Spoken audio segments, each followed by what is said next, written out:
केंद्रीय निवडणूक आयोगाने राष्ट्रवादी काँग्रेस पक्षाचे नाव आणि चिन्हावर काल निकाल दिला। या निकालानुसार घड्याळ आणि राष्ट्रवादी पक्ष हा अजित पवारांना मिळाला आहे।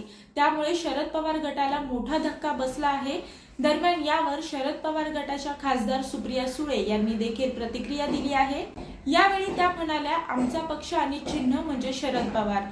शरद पवार यांनी शून्यातून पक्ष उभा केला, शून्यातून स्वतःचं आयुष्य उभं केलं। त्यांचं कुणीही काका मामा वडील राजकारणात नव्हते, त्यांनी स्वतः सुरू केलेला हा पक्ष आहे। ते पक्षाचे फाउंडर मेंबर असूनही शून्यातून सुरू केलेला पक्ष आज त्यांच्याकडून काढून घेण्यात आल्याचे सुप्रिया सुळे यांनी म्हटलं आहे। तर रोहित पवार यांनी देखील यावर प्रतिक्रिया देत म्हटलं आहे की आज सत्तेचा गैरवापर करून पक्ष आणि चिन्ह जरी बळकावलं असलं तरी पक्षाचा बाप आमच्या सोबत आहे असं म्हणत लढू आणि जिंकू असा विश्वास त्यांनी व्यक्त केला आहे।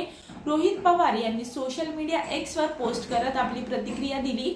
या पोस्ट मध्ये त्यांनी लिहिलं आहे की केंद्रातील महाशक्तीच्या बेलगाम सत्तेचा गैरवापर करून फुटीर गट व्यक्तिगत स्वार्थासाठी पक्ष बळकावण्याचा असंवैधानिक निर्णय घेऊ शकतो, परंतु आरक्षणाची मर्यादा 50% वर वाढवणं, मराठी भाषेला अभिजात दर्जा मिळवून देणं, मुंबईचं महत्त्व अबाधित राखण्यासाठी प्रयत्न करणं, शेतकऱ्यांना न्याय मिळवून देणं, राज्यातील हक्काचे प्रकल्प राज्यातच टिकवून ठेवणं असे महाराष्ट्राच्या हिताचे कायदेशीर निर्णय केंद्रातील महाशक्तीचा वापर करून सामान्य लोकांच्या हितासाठी मात्र त्यांना घेता येत नाहीत, यातच त्यांची लायकी कळते।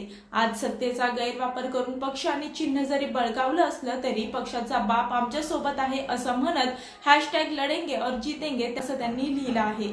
मी वर्षा काटेकर, योद्धा न्यूज, नवी मुंबई।